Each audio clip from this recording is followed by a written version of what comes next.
So, what are games without fans like? I have a lot of experience at this, even at the SEC level. Dean Legge from Dog Post, Making You a Smarter Georgia Fan. In 2008, when a tornado hit the Georgia Dome during the SEC basketball tournament, we saw this. The next day, Georgia and Kentucky played in a game at Georgia Tech with there might have been 3,000 people there. Maybe 3,000 is too much, but I remember very clearly that night, you had a tornado hit the Georgia Dome. And if you've never been through a tornado before, you'll know it when you go through it. It was frightening. It was scary. Frankly, the SEC should not have continued the game between Alabama and Mississippi State at the time. They should have just stopped the games, gotten everybody out of the dome as soon as it was safe, and that was it. So that night, after State and Alabama concluded, Georgia, who was playing Kentucky later that night, no one knew what to do. And so Dennis Felton was the coach at Georgia at the time, and he was just kind of waiting around. And then they didn't want to play multiple games at once. That was something Dennis was against. They did not want to play multiple games on the same day. Of course, a lot of us were rolling our eyes about that because it would have only been Georgia doing that, and that would have only been if they won. Of course, if Kentucky won, it would have been them too.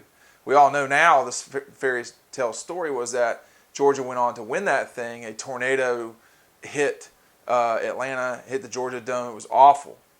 But inside the facility at Tech, you have to give Tech credit.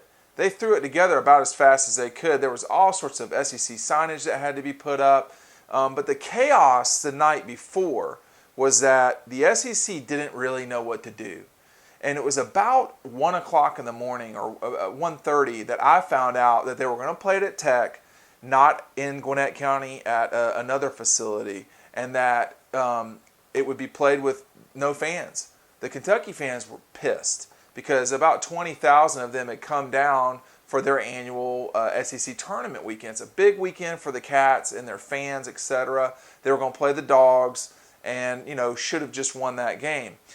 If you don't know the story about that, I will link it at the end of this video, the SEC Championship without fans and so forth. But it was crazy. And I think the thing was that the conference was really, this wasn't like what we're dealing with now with coronavirus. We've seen this coming. You can't know a tornado is going to hit you.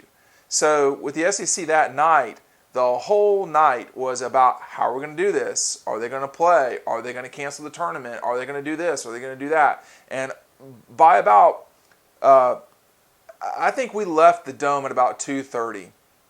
My friend Josh Kendall said, I'm going back to Athens. We didn't even know if they'd play the next day or if they'd play at all.